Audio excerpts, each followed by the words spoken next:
3 people are dead, 5 are infected, and over 140 passengers have been quarantined aboard a cruise ship that visited the bottom of the world before docking in the Canary Islands. All because of a virus that scientists have known about for 70 years and still have no vaccine or treatment for. The MV Hantavirus is now in Tenerife, evacuations are underway, and health authorities are busy telling us this isn't another COVID. Which raises the obvious question. If it's so well understood, why are people dying? And why are we still flying blind?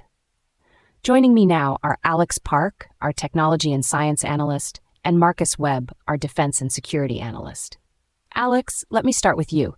Is this a genuine public health emergency, or are institutions managing the optics better than they're managing the actual threat? Thanks, Emma. Let's be direct about what's happening here. This isn't a mystery pathogen. This isn't disease X emerging from some unknown reservoir. Hantavirus pulmonary syndrome has been formally documented since 1993. It's been killing people in Argentina, Chile, and the American Southwest for decades, and the CDC puts the fatality rate at nearly 40% in confirmed cases. Nearly 4 in 10 people who get this die, and we have nothing. No vaccine, no antiviral, no targeted treatment. The Telegraph asked the exact right question when it ran with blindsided as its headline. How are we still blindsided by this? The answer points directly at institutional failure, at the WHO, at national health agencies, at a research and development pipeline that has been chronically underinvested in known pathogens because there's no political glamour in solving a problem before it explodes. Tedros and the WHO spent years building political capital on COVID response and equity narratives, and the boring, unglamorous work of building countermeasures for known lethal viruses simply didn't make the priority list. Patient Zero visited a rat-infested landfill in Ushuaia, Argentina, a city that sends hundreds of expedition cruise ships to Antarctica every season, and somehow nobody had formally risk-assessed that exposure pathway. That's not bad luck. That's a system failure. But Alex, isn't there an argument that you're being unfair here? The WHO and Spanish authorities have actually moved fairly quickly on this. Evacuations are happening, protocols are in place, nobody currently on board is symptomatic.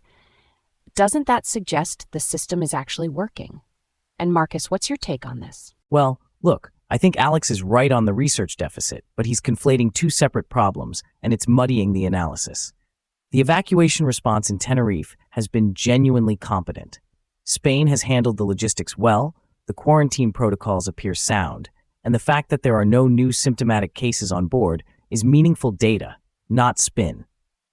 The institutional problem Alex is identifying is real, but it's a long-term structural failure. It's not what caused this specific outbreak. What caused this outbreak is that a Dutch tourist visited a landfill in one of the most remote port cities on Earth, and the cruise industry has absolutely no standardized pre-excursion health risk protocols for expedition-class tourism. That's actually a free market accountability issue. Ocean-wide expeditions should be required to demonstrate that it assessed rodent-borne disease exposure pathways for shore excursions in known hantavirus endemic regions. And right now, nobody is asking that question. The media is focused on the WHO's reassurances, governments are focused on repatriation logistics, and the cruise industry is quietly hoping the story fades. The data on this is stark. Argentina has reported over 1,000 confirmed hantavirus cases since tracking began. Ushuaia sits in a region with documented Andes virus rodent reservoirs, and this was a calculable, foreseeable risk exposure. I hear what Marcus is saying, but the cruise industry accountability point, while valid, completely misses the scale of the problem. Look, individual corporate liability frameworks are not going to develop a hantavirus vaccine. Markets solve a lot of things. They don't solve the fundamental public goods problem in infectious disease preparedness because there's no commercial return on developing a vaccine for a pathogen that kills hundreds, not millions, in any given year, until it suddenly does kill millions. And here's what concerns me most about the Andes virus specifically. Unlike most hantavirus strains, it has documented person-to-person transmission. That is not in most of the official statements circulating right now. The WHO is pushing the not like COVID line precisely because COVID spread person-to-person explosively. But if we're dealing with the Andes strain, and given the geographic origin in southern Argentina, that is the most likely candidate. We are talking about a virus that can, under certain conditions, jump from person to person. That changes the risk calculus entirely. And the people on those repatriation flights back to Madrid deserve to know that. Here's what I want to know, because the repatriation flights are already in the air. People are dispersing internationally right now, and the incubation period for hantavirus can be up to 6 weeks. Marcus, where do you see this going in terms of whether containment actually holds? The way I see this playing out, the most probable near-term outcome is genuine containment. No new symptomatic cases on the ship is genuinely encouraging data, and the quarantine timeline for most passengers should capture any secondary infections before they become community transmission events. But I want to be honest about the risk here. If any passenger who disembarked before the formal quarantine, like the British guide Martin Anstey, who was evacuated even earlier, had close contact exposure with family or friends before symptoms became apparent, you could see small secondary clusters in the UK, Netherlands, or wherever passengers originated from. Health authorities need to be aggressively contact tracing the pre-quarantine evacuation cases, not just the shipboard population. The question becomes whether national health services, particularly the NHS, which is already under enormous pressure, have the bandwidth to run thorough 6-week surveillance protocols on dozens of international travelers simultaneously. Here's what concerns me most. It's not this outbreak specifically, it's the institutional response pattern it's revealing. We're watching health authorities deploy the same playbook we saw in early COVID. Don't panic. It's not as bad as you think.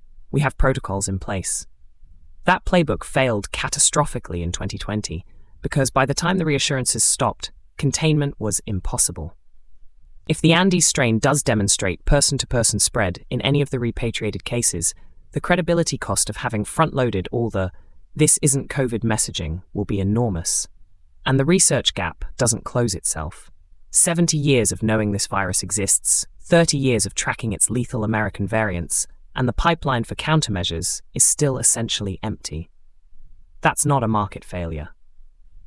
That's a political and institutional priority failure, and specific people at the WHO and in national health agencies need to be held accountable for it. Gentlemen, compelling and frankly unsettling analysis from both of you tonight.